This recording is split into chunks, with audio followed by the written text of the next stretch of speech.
When so amended, Anna Gross recommends do pass and to be re-referred to the Appropriations Committee by a vote of 7 yeas, 6 nays, 0 absent, and 0 not voting. Mr. Speaker, your Appropriations Committee recommends do not pass by a vote of 16 yeas, 4 nays, 2 absent, and 0 not voting. Mr. Speaker. Representative Holman. Thank you, Mr. Speaker and members of the Assembly. House Bill 1385 is a good example of how the committee process works to work through a bill. House Bill 1385 started out as a bill to require every applicant for temporary assistance for needy families, which has the acronym TANF, and every applicant for the Supplemental Nutrition Assistance Program, which has the acronym SNAP, submit to a drug test if the applicant is engaged in to see if the applicant is engaged in the use of an illegal substance. Currently, the North Dakota TANF benefit is $427 a month for a family of 3. The family must fall below the 25% poverty line, which is about $51.24 a year. Testimony in the committee indicated there are currently about 1,738 families receiving TANF in North Dakota, and 27,439 getting food benefits. Now, in committee action, in order to not violate the Fourth Amendment, which deals with, here we go with an amendment again. Seems like we're popular on that today. The Fourth Amendment deals with search and seizure, or unreasonable search and seizure, and so the bill had to be amended not to test every applicant, but to add the words, you'll see in there, it says, if reasonable suspicion exists. This puts caseworkers in the position of judging whether to require the applicant to take a test. Since the caseworkers doing the evaluation are at the county level, that adds an additional burden of training and everything else at the county level. It also adds the creation of rules that would be applied in a consistent and legal manner. The cost of each drug test estimated to be about $52.50. Other discussions centered on dealing with the children that would be impacted by this if someone lost benefits, and also senior citizens that might be impacted if someone lost their benefits. The bill also makes no provision for rehabilitation for someone found testing positive. The Policy Committee also amended the bill to remove, again, the SNAP funding, the food funding, because of litigation in other states on similar laws being found in violation of the Fourth Amendment.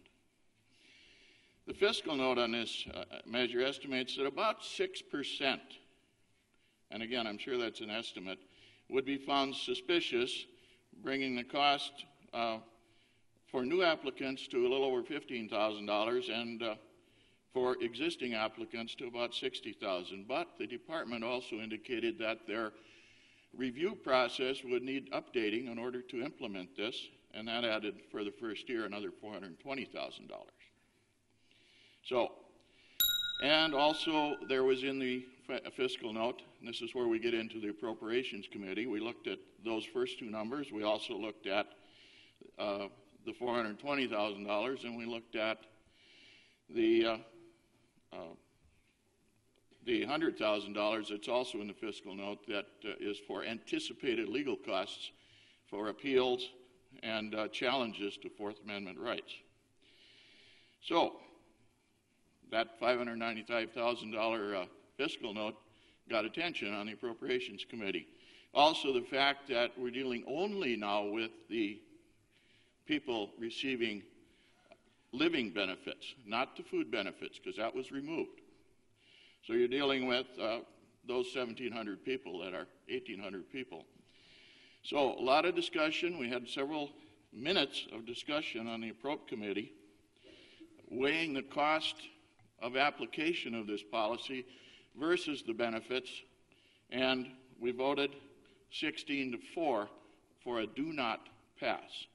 And I ask you to consider that this law, for that reason, should get a red vote. Thank you. Is there any discussion? Representative Brandenburg. Thank you, Mr. Speaker. Mr. Speaker and members of the Assembly, You heard all the mechanics of the bill, but just want to talk a little bit about the reality that I deal with and that we all deal with. We know what's going on out there with people that are on these programs. Not all of them, but some of them. We know there's a problem out there with drugs, and they've got kids. I've had people come to me many, many times throughout this last year and past years talking about the people that are on the programs that are using drugs, that have kids, that have problems. Now, I understand the mechanics that federal law prohibits us from going after the people on SNAP. And then if we go after TANF, we're going after the children that, that the program takes care of there. Mr. Speaker and members of the Assembly, in my military career of 22 years, I was randomly drug tested at least a dozen times in my lifetime. Never bothered me a bit. It never had any impact in my career. And I really think the benefits that we're giving to these people, we deserve it. The people we represent, to have something done, to have some type of a program that we can put a stop to the use of the abuse of the drugs and using the system to be able to live. And, you see them. They walk uptown. They're sitting in the bar most of the day. And then they go back home at the end of the day, and the kids don't get what they need from their parents anyway. And it's very frustrating for the people that I represent. Thank you, Mr. Speaker. Representative Ruby. Thank you, Mr. Speaker. I would hope we could pass a bill like this. I too, since I have a commercial driver's license, I'm required to be in a random drug testing program. And I'm the boss. I own the trucks. And I'm required to be in this program. So, we hear a lot about the use of the dollars and the need for the families, and I understand we certainly aren't trying to kick people out of their homes or out on the streets. We certainly want to help people. But a while back I received an email that showed some results from an open records request for the use of TANF. 27.6% was for ATM or cash withdrawals from a bank. Thought we were providing assistance for nutritional food and housing. Who knows what the cash was for? 4% for DVD video rentals. Didn't realize we were helping them with that. 12.4% for fast food. We talk about obesity and lack of nutrition, and yet we're allowing them to be used for fast food. I think we need to be a little more efficient with the dollars, make sure it helps the people that truly need it.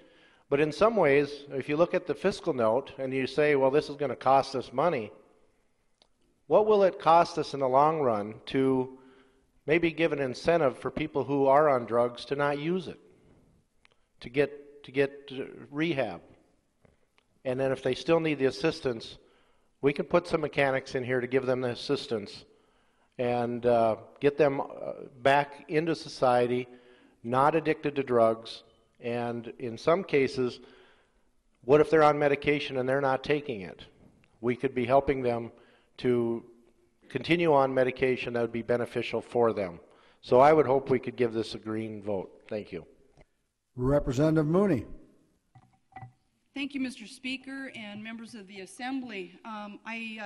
I would beg that the Assembly would consider a no vote on this particular bill.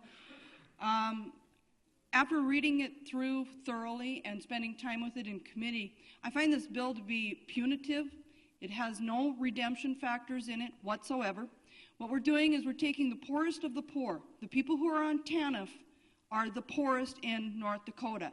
We're talking less than 2,000 people, and statistics have shown that of those 2,000 people, we're looking at maybe around 170 people who might actually be on drugs. We don't discuss anything in here with regards to alcohol or any other type of abuse. So to just zero in on one class of people who may or may not have problems, but to presume that by removing them from the program entirely will incentivize them, I think not. I think that what it is exactly what it is intended to say it will do, which is to punish them.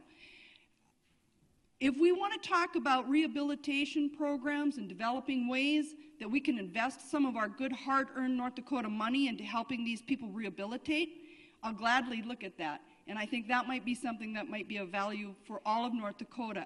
If we want to look at ways at making our systems more efficient, absolutely. Let's look at doing that. But, Mr. Speaker, members of the Assembly, my thought is kicking people out of a program based on a supposition of basic prejudice is unwarranted, unfounded, and we should not be doing it. Thank you. Representative D. Johnson. Well, thank you, Mr. Speaker, and thank you, Representative Holman, for explaining the bill and why it probably won't work now. I introduced the bill, and why I did this was to create an incentive to stay clean. And that's, keep in mind this word incentive. 40-some years ago, I was given an incentive that we weren't going to leave country halfway around the world if we couldn't pass a drug test. That was incentive. The bill was introduced, I felt, because 41 other states have tried to introduce legislation like this just in the last 2 years. 7 states have implemented this. One is waiting to implement it to see how it turns out in the court systems in Florida. And so that's why it had to get amended. When the bill was written, of course, TANF was in there, SNAP was in there. I purposely left Medicaid out, so if they don't test clean, they have the opportunity to get in a program to get rehabilitated. I'm not going after anybody here that's on drugs. I'm trying to keep an incentive to keep them off drugs. More than willing to help with the programs you have for the people that most need these programs. But please do your part to stay clean and work together to get these programs. Realizing the bill probably has to die. Interesting how when we had the first hearing, $280,000 to do all the testing, everybody. And by the time it gets over appropriations, it's down to reasonable suspicion just for TANF. Now it's grown to $500,000. Death by fiscal note. I'd like to see a few green votes up here just to keep it alive so we can have this discussion. This is why I put it in, to have the discussion, to keep this going in the Senate, and if we can fix it, great. If we can't, if nothing else, if we can get a resolution out of it to send a message to Washington that maybe we ought to be looking at the SNAP program and get it in the Ag bill to deal with where the problem may be. So do how you want on this. I'm voting green. Representative Grandy. Well, thank you, Mr. Speaker. Members of the Assembly, as has been pointed out, SNAP versus TANF. And let's just be clear that TANF provides assistance to the low-income families. 45% of the people on TANF are children only. Is that who we're going to drug test? That's who's receiving the money. Those are children that are living with grandparents, aunts and uncles, or other people that are taking care of them while their parents are unable to do so. This is a program about the children. This program is one that takes, and the caretaker must comply with the TANF requirements, participating in job opportunities and basic training programs. Their job program for these individuals require employment, searching for a job, and being trained. The average length of time of TANF users are 6 months. These are important things to note with what we're dealing with here. What I ask is you to think about, if we're going to just have this one group being tested, why not everyone that receives a federal subsidy? Thank you, Mr. Chairman. Speaker. Representative Glassheim?